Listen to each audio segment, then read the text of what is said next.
السلام عليكم ورحمة الله وبركاته. الحمد لله نحمده ونستعينه ونستغفره ونؤمن به ونتوكل عليه ونعوذ بالله من شرور أنفسنا ومن سيئات أعمالنا. من يهده الله فلا مضل له ومن يضلله فلا هادي له، ونشهد أن لا إله إلا الله وحده لا شريك له، ونشهد أن سيدنا وسندنا ومولانا محمدا عبده ورسوله. أما بعد، فأعوذ بالله من الشيطان الرجيم. بسم الله الرحمن الرحيم. إن الذين اتقوا إذا مسهم طائف من الشيطان تذكروا فإذا هم مبصرون. إن الله وملائكته يصلون على النبي يا أيها الذين آمنوا صلوا عليه وسلموا تسليما. اللهم صل على محمد وعلى آل محمد كما صليت على إبراهيم وعلى آل إبراهيم إنك حميد مجيد.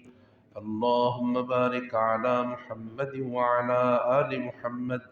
كما باركت على إبراهيم وعلى آل إبراهيم إنك حميد مجيد. عزیزان محترم، الله رب العالمین په حضور دعا ده چې الله دې د دې مبارک ورځې د دې مبارک ساعتونو د دې مبارک مقام چې د الله رب العالمین کور دی، الله دې د دې جمله خیرونه سعادتونه او برکتونه زموږ د ټولو نصیبه وګرځي. الله رب العالمین دې په دې حالاتو کې چې ډېر د پریشانۍ حالات دي، الله رب العالمین دې زموږ د ټولو استقامت په دین باندې نصیب کړي. هغه دعا مونږ شروع کړې وه: اللهم أرنا الحق حقا وارزقنا اتباعه وأرنا الباطل باطلا وارزقنا اجتنابه. الله رب العالمین د حق کېدل په مونږ باندې سرګند کا، او الله رب العالمین چې څه بد دي باطل دي، یا الله رب العالمین د هغه خرابې په مونږ سرګند کا. عزیزان محترم، هسه ورځو کې به مې څه خبره ذهن ته راله، هغه به د مضمون نه هټ کې وه، خو ما به په شروع کې کوله. او یو څو ورځې مخکې دلته زمونږ یو مقتدي دی د جومات، اوس به هم جومات کې ناست دي، نو هغه وی چې زما تا سره محبت او تعلق چې دی دا د دې د وجې دی چې دا محبت زما خدای پاک په آخرت کې پکار کی. عجیبه خبره یې وکړه، او زه الله ته دعا کوم چې خدای پاک ما تا سره په جنت کې یو ځای کړي. او ما دا خبره د هغې نه اخذ کړه. هسې خو حدیث کې راځي که نه چې المرء مع من احبه، چې د چا سره د محبتي مینه وي نو الله رب العالمین به د هغه سره یو ځای کوي. او دا مونږ چې یریږو او خپل ځوانانو ته او نوجوانانو ته نصیحتونه کوو: من تشبه بقوم فهو منهم. دا خبرم پروردگار د رسول الله صلی الله علیه وسلم په زبان باندې کړې ده چې تاسو د چا مشابهت اختیار. مشابهت خو سړی د هغه چا اختیاري چې څوک ورته ډېر نږدې، د ویښته د چا په طرز باندې جوړول، جامه د چا په طرز باندې جوړول، ناسته پاسته، نو دا مشابهت دی. دا خبره مونږ ته کړې ده چې د چا مشابهت هم اختیار کړو، بس هم د هغوی سره به یې او هم د هغوی نه به یې، ځکه چې تا خو ځان ته خبره واضحه کړه چې زما دا خوښ دی. نو دې د وجې نه ځان دپاره استقامت دعا پکاره ده. نو بهرحال په دې کې ډېر لوی سبق دی، هغه دا دی چې اوس مونږ په دې جومات کې چې کم حضرات ناست یو، مونږ ټول د دې جمعې په ورځ باندې نن دا عهد وکړو چې الله رب العالمین زمونږ تعلقات او زمونږ محبتونه د آخرت دپاره وګرځوه. زه سړی رښتیا تبصره وکړي او یو بل ته وګورو، د سترګو کې سترګې واچوو، په زړه لاس کیدو، نو ډیره د یېرې خبره ده. خو والله که ذهن دې طرف ته جوړیږي چې د هغه جهان ژوند ته د چا ذهن نه جوړیږي، دا ژوند چې دا هیڅ هم نه دی او دا خراب هم دی، د دې د خاتمې نیټه وخت هر څه معلوم دی او ډیر لږ دی، قلیل وخت دی، او د هغې نه باوجود زموږ دا زړه چې دی دا هر څه په دې دنیا او دې ژوند پسې رامات دي. او داسې ژوند ښه نه دی چې په هغې کې متیازي نشته دی، غلازت نشته دی، په هغې کې مرګ نشته، په هغې کې بیماری نشته، په هغې کې کنزل نشته، په هغې کې بوډاوالی نشته. نو هغه طرف ته چې دی زموږ روح کم جوړېږي. نو قبره پورې خو ذهن کار کوي، دا ځکه کوي چې مونږ دا ګورو ظاهرا، په خپلو سترګو یې ګورو چې خپل ډیر محبوب او نږدې کس مور پلار یې مونږ لاړ شو دې قبر ته یې واچو، او د دې نه اخوا به څه چل کېږي او د دې نه اخوا به هغه ژوند څنګه وي، د الله جنتونه به څنګه وي، په هغې کې به دا تعلق او ملګرتیا رفاقت وي او که نه وي. نو منو خو مونږ ځکه چې زمونږ په قرآن باندې ایمان دی، لیکن یو منل دا دي چې انسان د زړه نه تسلیموي چې زما دا تعلق چې دی خدایه دا د آخرت دپاره وګرځي، چې په دې آخرت کې په جنتونو کې د جمعې ورځ ده، په دې آخرت کې چې دی د دې خلقو د تعلقدارانو د دوستۍ رشتهدارۍ د دې ټولو خبرو اهتمام په هغه جهان کې شته دی. نو د زړه نه دا دعا پکاره ده، اگر چې په مونږ د عمل نه ډیر لري یو، او چې مونږ دا دعا وکړو چې خدایه مونږ الله رب العالمین دا څنګه چې دی په محبت خان صاحب جماعت کې یو ځای کړي، الله داسې په جنت الفردوس کې یو ځای کړه، او الله رب العالمین زمونږ عقیده او ایمان یا الله په دې آخرت باندې نور مضبوط او مضبوط تر کا. د دنیا دا شوق او محبت اول نقصان دا دی چې دا دنیا ډیره ظالمه ده، د دې معاملات ډیر خطرناک دي چې دا سړی د آخرت نه لرې کوي، او اصل شی آخرت دی. قل متاع الدنیا قلیل وما هذه الحیات الدنیا الا لعب وله. الله رب العالمین وی صرف د یو تماشې نه، د یو وقتی مستی نه، د دې نه زیات د دې حقیقت چې دی څه شی دی، بل تؤثرون الحیات الدنیا والآخرة خیر وابقى. آخرت چې دی الله وی خیرم دی، خم هغه دی، او بل دا چې بقا چې دا نو هغه د آخرت ژوند دپاره ده، چا باقی دی ختمېدونکی نه دی، او دا ژوند چې کم دی د دې خو بس یو معین وخت دی، د هغې د عمر دی، دې نه وروستو چې دی څه شی شته دی نو. عزیزان محترم، دا آیات چې ما ولوستلو چې کم ژوند الله رب العالمین کم بندگان خدای پاک خوښ کی او الله پې سود وکړي، نو الله رب العالمین د هغوی سره بیا ناشنا معامله کوي. د هغې دپاره د مال حال ضرورت نشته دی، د هغې دپاره د دولت ضرورت نشته دی، اخو الله رب ځکه الله په نیز باندې د دولت او د مال او د سپین او د تور حیثیت څه دی. تاسو ته ما ویلو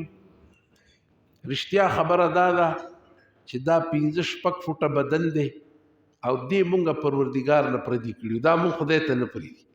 بدن را کړی چا دی؟ الله را کړی، او الله یې چې واخلي نو څوک یې راته واپس کولی نشي. او بیا هم زه د خدای سره ګوره خپلې سترګې پردې کړم او الله نه زه مخ اړومه،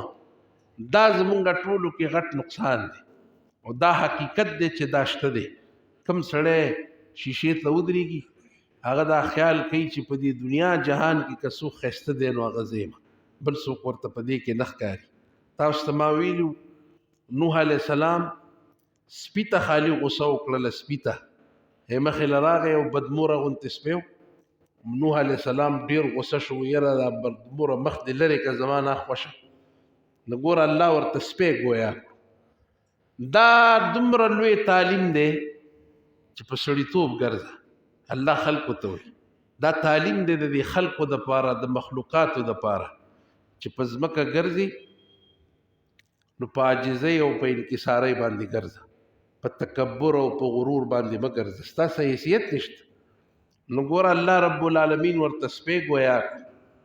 هغه وی چې یاره ته د الله پیغمبر او دومره اوچته او بزرګه هستی او ته زما دې تخلیق ته او زما دې مخ ته بد وې،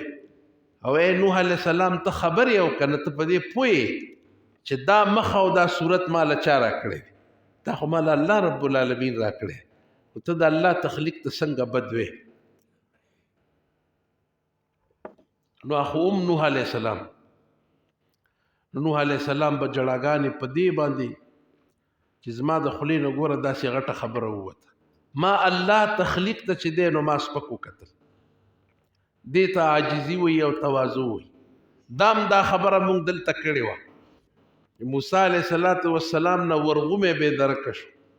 او موسی علیه السلام ورپسې ډېر ستړی شو،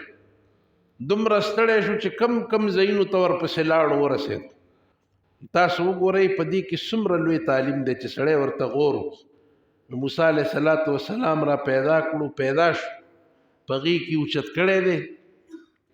چې راوستو نو موسی علیه السلام وله دا خپې مالش کوي او زور کوي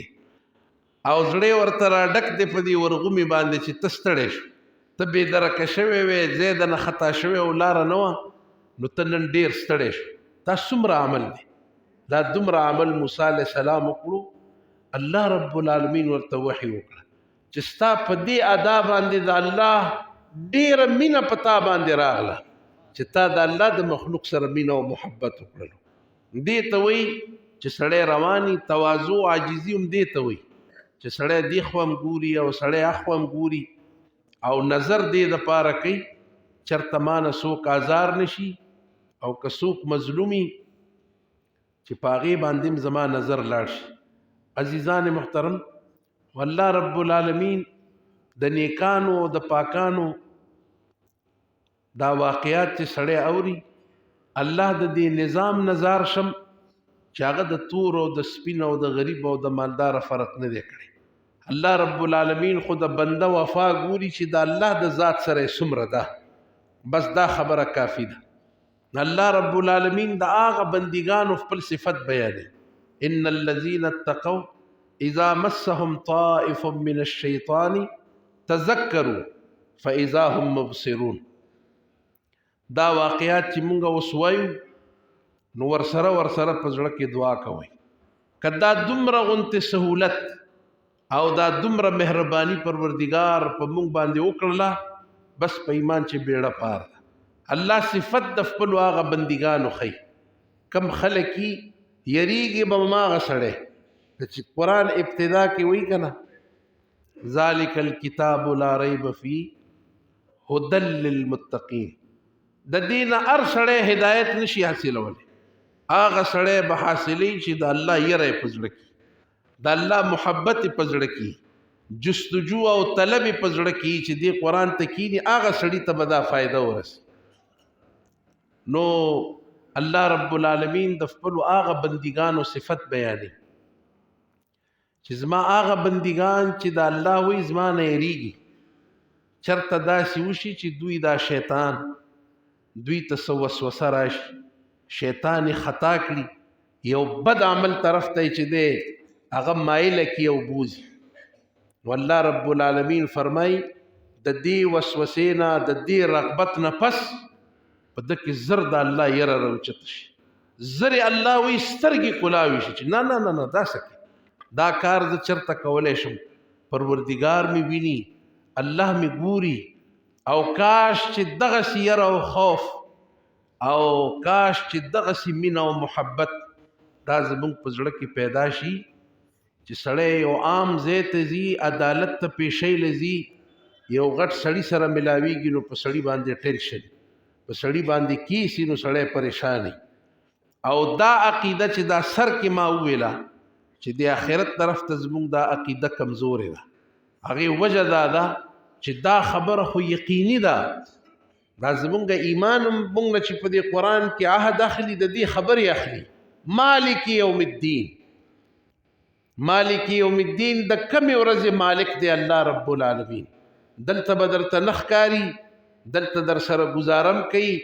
دلته ته ګنام کې او نیکیم کې مهلتونه هم در کوي. هغه یو داسې ورځ ده چې الله به تا ته مخامخ کېږي، سیده به درته بالکل الله رب العالمین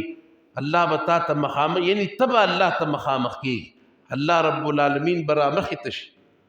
دا احساسو چې کم احساس الله خپلو نیکانو بندګانو ته ورکړي، پای کې مالدار هم وي او پای کې غریب هم وي او پای کې لاچار هم وي، چې د هغه په زړه کې دا عقیده هم وي او دا احساس وي چې یا الله زه به مرګ خو حق دی، خدایه روزانه خپل دا مړي ښخوم، یا الله داسې وخت په ما راشي چې زه تا ته مخامخ شم او الله ستا په مخ کې زما دومره غټه بې ادبي زما نه بې ادبي وشي چې په ما باندې نامه اعمال کولاو شي او ما ته وویلی شي چې دا الله مخې ته ولاړې خو مخ تورنې ځکه ته ډېر غټ ګناهګار یې، ځکه ته داسې او ځکه ته داسې. او د نیکانو خلقو صفت هم الله دا بیانوي، الذین یظنون انهم ملاقو ربهم وانهم الیه راجعون. دا خلق چې دي دا نیکان خلق نیکی ولې کوي، دا ټول عبادتونه ولې کوي، د دې د وجې نه کوي چې دوی په دې عقیده باندې دي، دوی په دې اعتقاد او په یقین باندې دي چې موږ به خپل الله ته واپس کیږو او زموږ ملاقات دی د الله رب العالمین سره،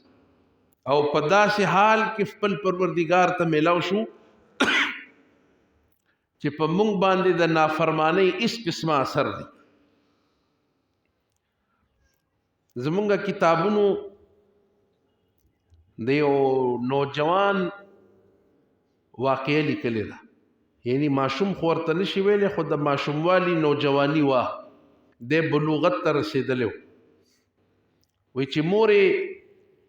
څه کار روزګار کولو، د کپړې به یې کولو که د ګنډلو به یې کولو، نو یو ورځ مور ته څه عذر پېښ شو،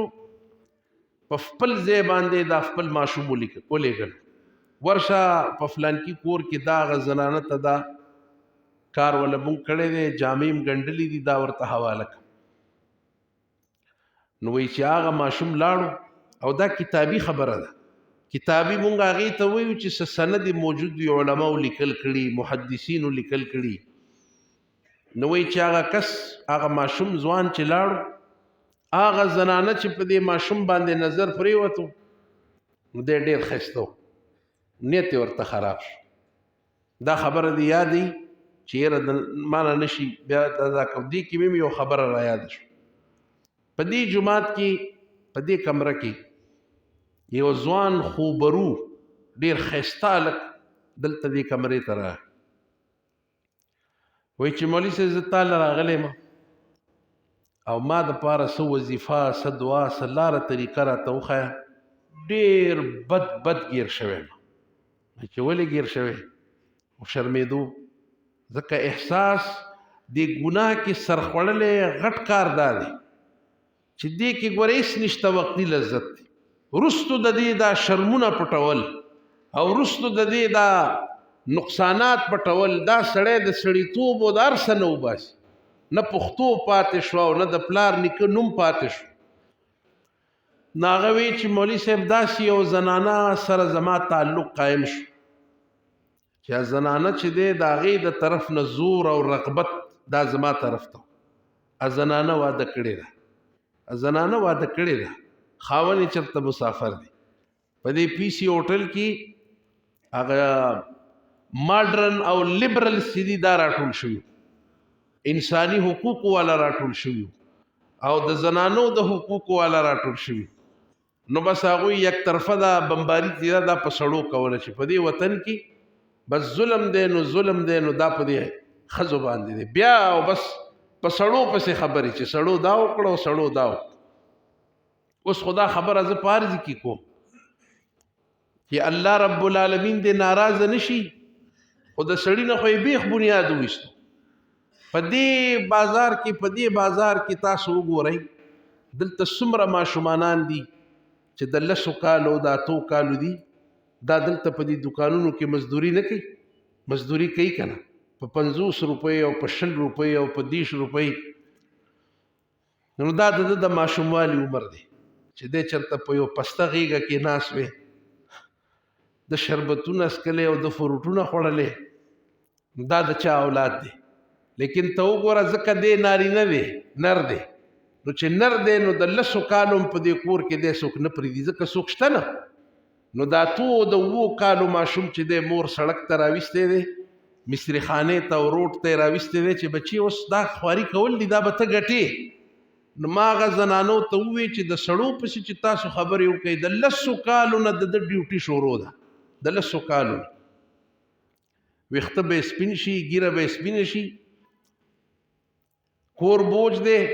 چې لږ ښه شو خیار شو نو د خویندو بوج دی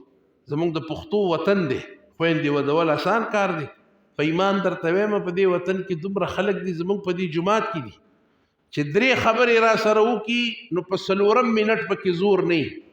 نو د سترګو نه یې داسې بې اختیاره اوښکې روانې شي چې استاد جي زما لوڼه دي او زه ډېر داسې حالاتو کې یم چې زه د هغوی کفالت نشم کولی ودیږي به څنګه دا په ما باندې دا ډېرې سختې خبرې دي نو ما وی چې دا ستا بوج اوچته وه او وروستو چې دی مور دا خویندې دي او چې بیا واده شو نو بیا یې ځان له ښه پوخ کار وکتو ځکه چې بیا دې څوک چېرته پرېږدي بیا خو به د نه دا منډې وباسي نو هغوی ته ما ووایي چې تاسو لږ خبر کوئ ځان چې په کوم ځای کې تاسو ناست یې نو تاسو ته د دې خبرو پته نه لګي چې تاسو وایي سړي دا کوي او سړي دا کوي ښځو چې کومه ناروا راخستې ده دا بې پردګي او دا فحاشي او اوریاني او په څرګنده طریقه باندې په میډیا باندې او په کیمرو ته ښځې ولاړې دي په لوس بدن ولاړې دي حیا ترې لاړه ځان یې غرق پر کړو ټوله معاشره یې ځان سره تباه کړله دا الزام تاسو نه اخلئ نو چې په پیسو باندې څوک کوي ما ورته راځئ موږ به در سره په دې خبره ومنو چې سړي ظالمان دي ظلم کوي او تاسو را سره په دې بله خبره ومنئ چې نن نه پس به یو زنانم په فلم کې او په ډرامه کې ګډاګانې ډانسونه او دا شیونه نه کوي چې تا پسې دا کار کیږي نو ځکه کیږي چې ته زما بچي له څه ترغیب ورکې ته وله ترغیب دا ورکې ته خو ورته خور مور نه ښې تا ورته مورم دا ښودلی ده چې مورم چې دا به د خپل همزوري سره لیل کوي چې خور ده نو کالج ته او سکول ته به ځي دنیا خلک پښتانه دي هر سړی غواړي چې په خپلو بچو په لوڼو باندې تعلیم وکړي زه د تاسو ته په ایمان یم تاسو زما نه زیات خبر یې ولې پې مونږ سکول او کالج اخوا نه وایو ځکه تحفظ نشته یره ده هر سړی وایي نه مدرسه کې به یې واچوم چې مدرسه کې واچوم نو پرده یې زده کړي برقه یې زده کړي صفا نورانیت یې په مخ ښکاره شي او چې دلته لاړې دې د کافر زامنو په کالج کې څه زده کړي کالج کې کېنه نو بس په کالج کې دغه چکر شروع دی چرته د جینکو سکول مخې ته تیر شه دې کالج مخې ته تیر شه په دې کې داسې کیسې روانې تحفظ نشته بې پردګي ده ډېره زیاته چیټینګ کول او خط لیکل او پرچه لیکل دا خو د ګپ خبره ده ټلیفون نمبر یې واخله او خبرې کوه او ډېر شی رازونه زما په سینه کې دي چې خلکو سره دا نقصانات شوي دي خلک راشي نو خپل حال احوال وي نو بهرحال دې ځوان ما ته ووي په دې جومات کې راته ووي چې خاون مسافرو او ډېره خدای والده چې زه لاړم څه خبره څه ترتیب یا په ګاونډ کې او د هغه زنانه سره مې تعلق قایم شو دومره زیات تعلق قایم شو دی خو نوجوانو دومره تعلق قایم شو چې اوس هغه پریګننټ ده دا ماشوم چې په خپلو سترګو الا کوژدنه نه ده کتلې واده نه دی کتلې بیخي معصومه هلک دی او دا یو مرداره پې پیښه شوه نو لوبه یې ورسره څه وکړه لوبه لاړه اوس وی پریګننسي دا ماشوم دی د هغې په خېټه اوس به څه چل کېږي نو هغه یې په دې یری چې اوس به څه کېږي دا کار خو ټول تا کړی دی اوس به دا دغه راځي او زمونږ خاندان به راپاسي او فلان کې او موږ به وجلی کېږو او موږ به دا کېږي هغه خو پویه وه او دا دیم پویو لیکن دی ناپویه پویو ځکه دا خو بیخي ځواني ماشوم هلک عمر نه ډېر کم و نو بهرحال وګورئ چې څومره لوی نقصان چې دی د هغې نه وشو نو ما ورته مو خو وظیفه ښودلی شو ستا دې کار کې نه وظیفه کار کوي دې کې وظیفه هم نشته نه په دې کې دم درود کار کوي اوس چې دې څه کړي دي بس دا خو سته خپله ګیرې ځکه دا خو خبر هم د جومات سره نه جوړېږي چې تا جومات کې وخت ورکړی وی تا په تبلیغ کې وخت ورکړی وی نو تا ته به ویلی وي تا مدرسه کې وخت ورکړی وی نو تا ته به پته وي دا کار کول دا ډېر غټ عیب دی مونږ چېرته ودونو له لاړ شو یا داسې های کلاس پروګرامونو ته لاړ شو نو مونږ والله زړه خورو داسې پروګرامونو ته لاړ شو چې په ولاړه روټۍ ده نو خدای پاک او څه چلو دنیا خلق هغه وایي مونږ اړو دا مسلمانان یو نه مونږ ته بیا پته ولګي چې هلکه پته به دې اوس لګي صبر وکړه چې اصل مسلمان څوک دی یو نیم امیر صاحب به پکې مولوي صاحب خو پکې بیخي غرق دی او چې دا نوري هغوی وایي همدغه نن د خوراک ورځ ده هغه پکې نه دا ګوري نه ولاړه ګوري میز ته هم ورپسې خیږي ولې دا مسلماني یوازې د ملیانو دپاره ده ستا دپاره نه ده او په ځای کې ټیپ لګېدلی دی چې مونږ لاړ شو هلکه روټۍ له راغلي نو په یو لانجم واړئ خدای پاک خلک راغلي دي او ښه ورته دوی دا معده برابره کړې ده چې اوس به دا پینډه کولاویږي او بس هر څه به تس نس کړو چې مونږ لاړ شو دی زمونږ ټول رفتار خراب چې مونږ کینو سندري خدای پاک اوس به څه چل کې اوس دې خوا ګوره خوا ګوره یو ته اشاره کوه هلکه کار ستا دی او سوالونه ولې دا مونږ ولې سوال وکړو ته مسلمان نه تا دا قرآن او په دې حدیث باندې ایمان نشته ستا هم شته ته بالکل لاپرواه او ته په نکاح کې د نکاح نه بغیر تا پکې دا کیسه شروع کړي او مونږ در سره جړه فریاد کوو چې یاره جي دا شی بند کړي دا خبره ټیک نه ده دا غیر اسلام مونږ خو نشو کېناستې او خلک هم مونږ ته ډېر ډېر ګوري چې لکه ټیپ لګېدلی دی وګوره مولوي صاحب ناست دی نو عزیزان محترم دا نوجوان چې دی مور ولېږلو او چې دی هلته لاړو نو د زنانه نیت خراب شو چې نیت یې ورته خراب شو دی وی خو کمزوری سړی دی دی غریب دی هغه مالداره ده نو هغه یې نه پرېږدي دی ورته وی مال لږ وخت راکه چې زه د دې اودس والا ځي ته لاړ شم هغه زمانه کې به په کومه طریقه باتروم خو یو ځای دغه ځي ته ځم نو دی خو عمر نه کچه دی جواب ورسره نه و چې دا روبداره ده مشره ده مالداره ده موږ د دوی نوکران یو نو څه طریقه ورسره وکړم نو چې دننه غسل خانې ته لاړو او دی هلته لګیا دی جاړي او زار شم د داسې ځوانۍ نه چې دی هلته جاړي چې اوس به څه چل کېږي او څه چل کېږي د دې زنانه نه به څنګه خلاصېږم تاسو په ایمان ووایئ دا څومره غټه خبره ده په دغه تشناب کې په دې لاسونو باندې غلاظت راغستل ګندګي راخستل او داسې ښکلی ځوان چې هغه زنانه پې دومره مهربانه ده د هغې نه یې په خانه ګندګي راواخسته او په دې مخ او په دې ټول بدن یې راښکله او په دې حالت کې چې دی د غسل خانې نه راووت نو چې راووتو نو چې زنانه ورته وکتوي چې مرداره دا دې څه کړي دي دا خو ستا نه ساس خواب بدبوی ځي او ګندګي ده او دا ده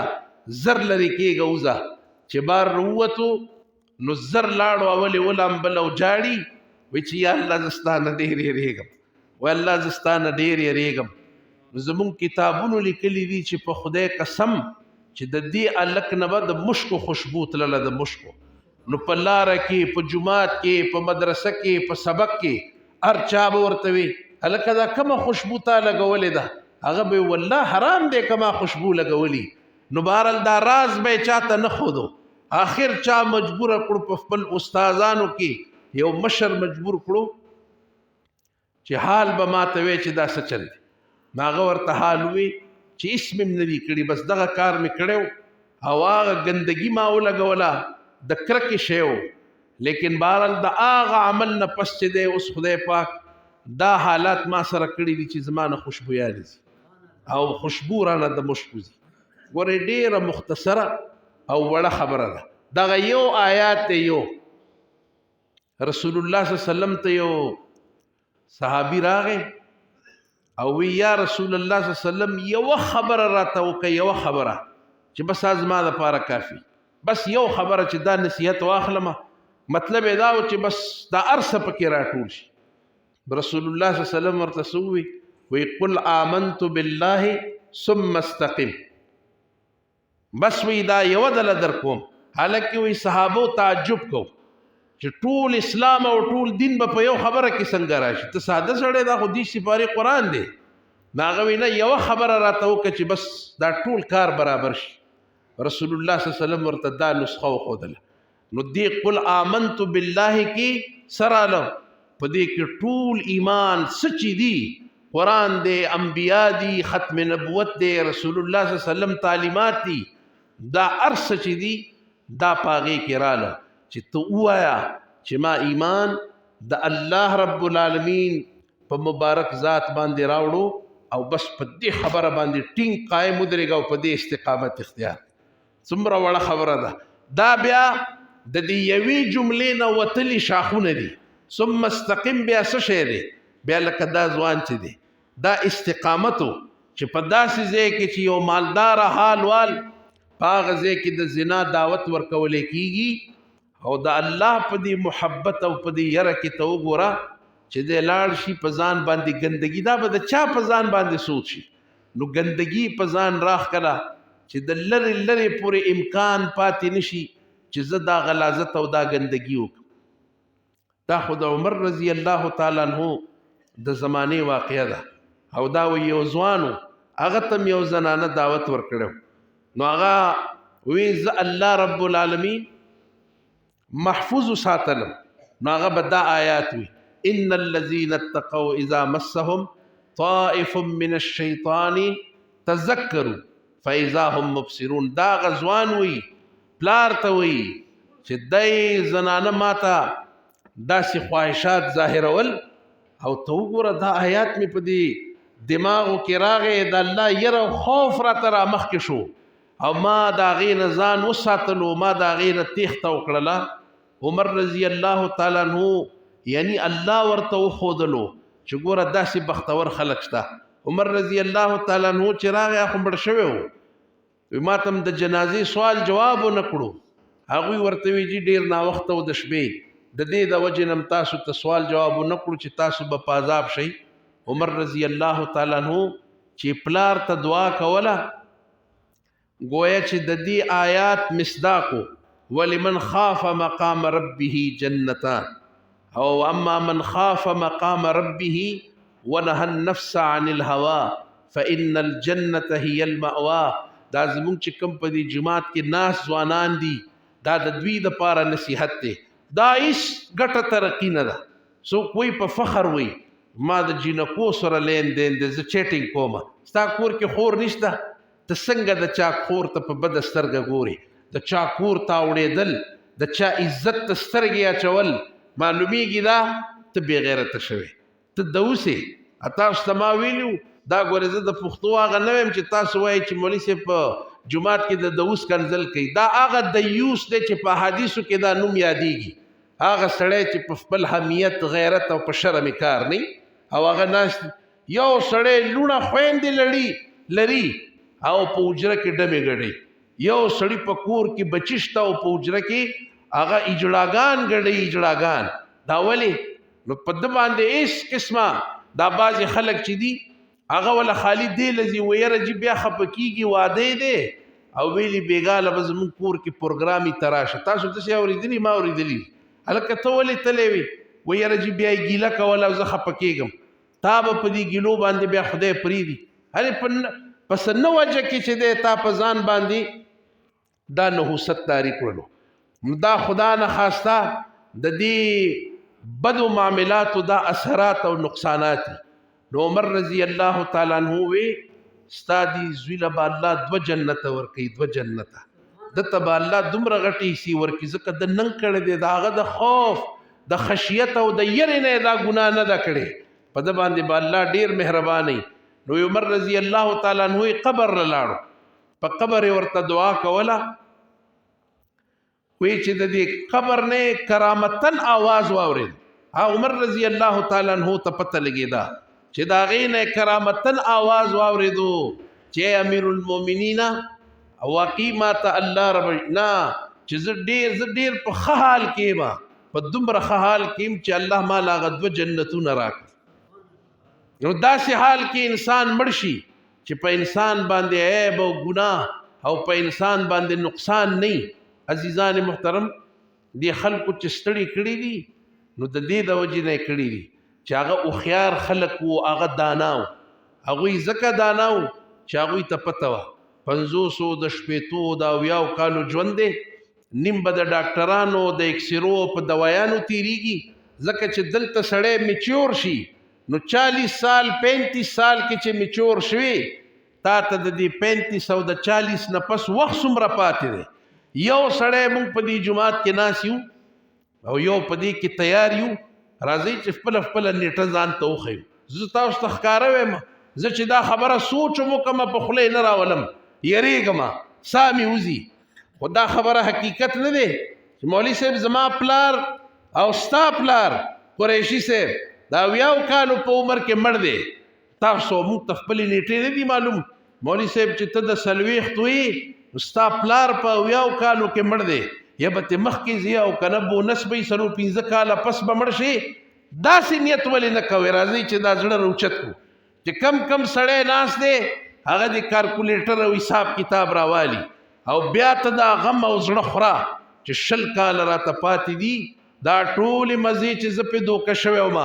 دا هر څه پاتې دي، یو شی به هم راته پاتې نشي. قبر دی او تورې تیرې دي او چې په قبر کې څه کوي هغه معاملیم دي چې هغه مونږ تاسو ټول اورو. الله رب العالمین زمونږ د سمیدو دپاره زمونږ د جوړېدو دپاره الله رب العالمین د عبرت ډېر سامانونه ایښي دي، خو چې مونږ د هغې نه عبرت واخلو. دا هسې نه دي. حضرت ابوبکر صدیق عجیبه واقع مې رایاده شو. د حضرت ابوبکر صدیق رضی الله تعالی عنہ فضائل تاسو اورئ، مونږ یې بیانو. څومره لویه هستی وه. حضرت ابوبکر صدیق رضی الله تعالی عنہ متعلق حدیث کې راځي چې جبریل علیه السلام د رسول الله صلی الله علیه وسلم په خدمت کې راغی چې رسول الله صلی الله علیه وسلم ته پیش شو. رسول الله صلی الله علیه وسلم ورته وی یو تپوس دنه وکړم چې یا رسول الله صلی الله علیه وسلم تپوس وکړي. رسول الله صلی الله علیه وسلم ورته وی کتاله الله رب العالمین دا مقدر کی او الله رب العالمین تا ته وی چې جبرئیل تا نه انسان جوړوم، نو کتا نه انسان جوړ کم نو ته به د چا شکل صورت اختیارول غواړي. کتا ته الله رب العالمین دا اختیار درکې وی درته چې جبرئیل تعالی د انسان مخ شکل صورت دا تعالی در کوم، یعنی تا انسان جوړو، نو ته په زړه کې به دې څه خواهشي چې که زه انسان شم نو چې د چا په شان شم. اندازه وکئ جبریل علیه السلام وی یا رسول الله صلی الله علیه وسلم که الله ماله موقع راکړله چې جبریله که تا انسان کما نو ته به د چا غوندې انسان جوړېدل غواړې؟ نو زه به الله ته ووایم چې زه د حضرت ابوبکر صدیق رضی الله تعالی عنہ غوندې جوړې. دا زمونږ د دې زمانې دپاره مونږ او تاسو ټولو دپاره عبرت نه دی. حضرت ابوبکر صدیق رضی الله تعالی عنہ بشر دی، انسان دی، دیاړي کړې ده، مزدوري کړې ده، شلېدلې جامې اچولې دي. او تاسو وګورئ چې د هغه ابوبکر صدیق رضی الله تعالی عنہ هغه دا ارمان کوي چې که خدای ما ته دا وجود راکو د انسانانو نو خواهش وکوم چې خدایا ما د ابوبکر صدیق رضی الله تعالی عنہ غونته انسان جوړ. رسول الله صلی الله علیه وسلم تشریف فرما دے، خلفای راشدین دی، صحابه کرام دی، دا ناستی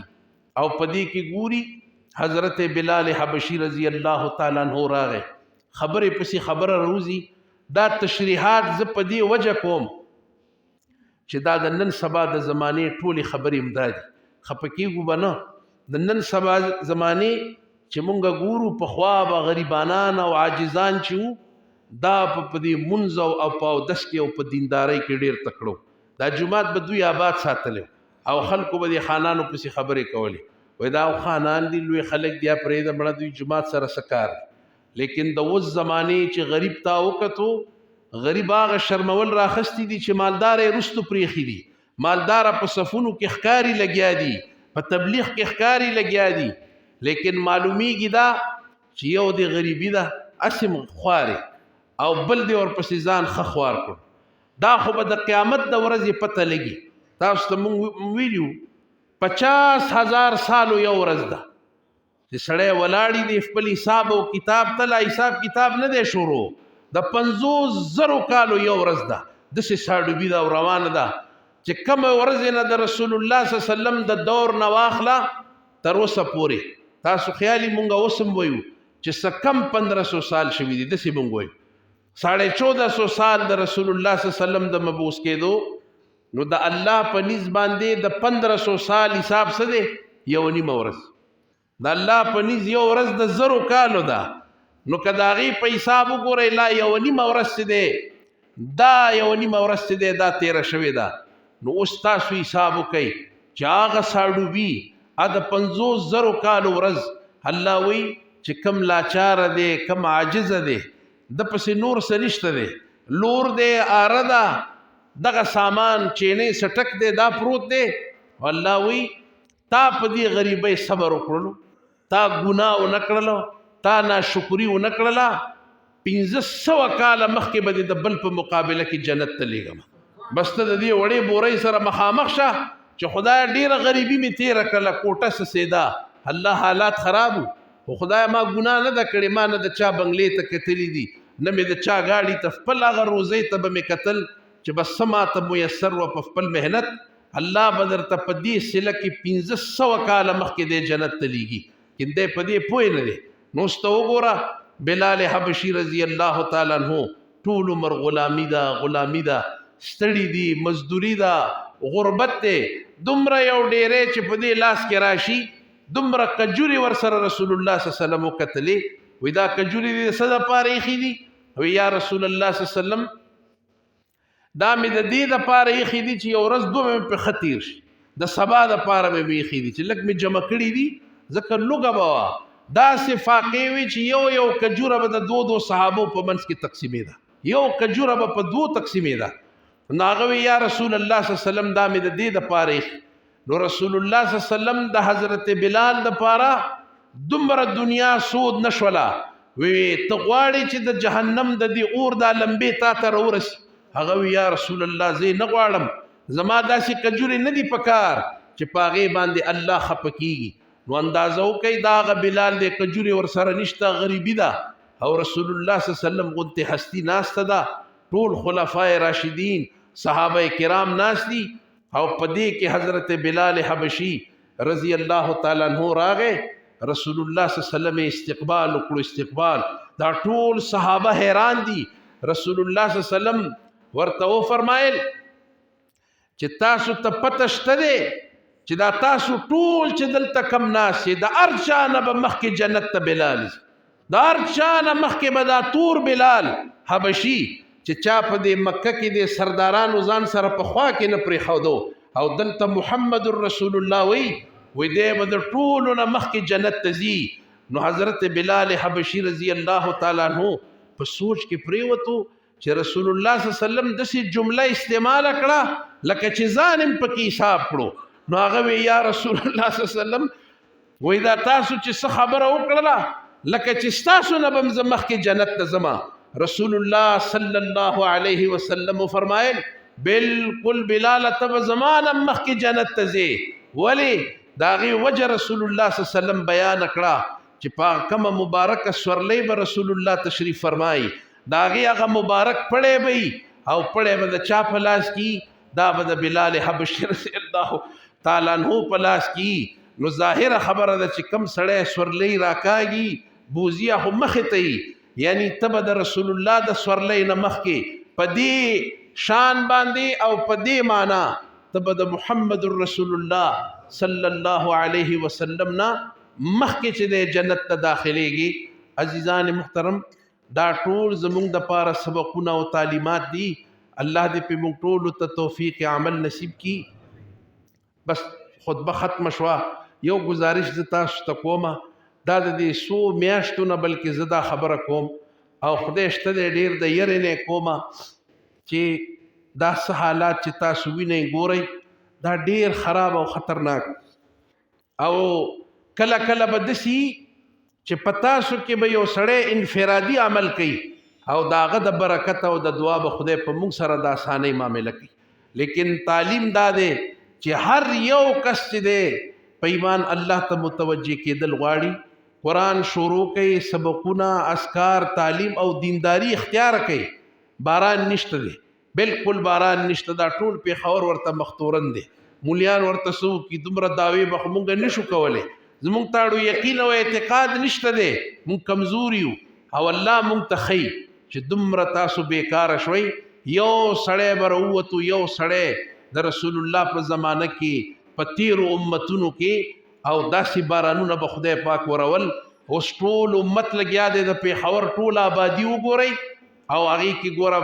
دعاګانې هم دي. معلومیږي دا چې دعا برای انعام ده، نو برای انعام دعا ده ځکه الله د نیتونو په حال باندې پوهیږي. نو الله رب العالمین ناراضه دی، باران نشته. دا یوه چپم تیره کړه او څه خبرې د خوشحالۍ په خلکو راغلې وي. بیت الله کولاو شو، مکې مدینې ته به اوس سفرې کیږي، توافونه دي او خلک په ټي ویګانو په موبایلونو ګوري. ایله دا شخوند او خوند خلکو اخستی نه و چې اوس وګورئ بیا د کرونې بل صورت راووتو، ټول د دنیا ایرپورټونه بندیږي لګیا دی. پرونې په حرم کې بیا نشانونه لګولي دي چې اوس به په حرم کې بیا په فاصلو باندې ودرېږئ او الله دې نه کي، الله دې نه کي. داسې معلومیږي چې اوس بیا به دا جازونه، دا عمرې، حجونه، دا ټولې سلسلې به بیا بندې شي، ځکه چې په یو ورځ کې 2 لکه کیسونه لګیا دی په دې ملکونو کې راځي. نو د زړه نه الله رب العالمین ته استغفار پکار دی چې خدای موږ سره د دې ټول خار سره، د ټول وطن سره او خصوصا د ټول عالم اسلام سره دی الله د خیر معامله وکړي. واخر دعوانا ان الحمد لله رب العالمین. اللهم ربنا ظلمنا انفسنا وان لم تغفر لنا وترحمنا لنكونن من الخاسرين برحمتك يا ارحم الراحمين.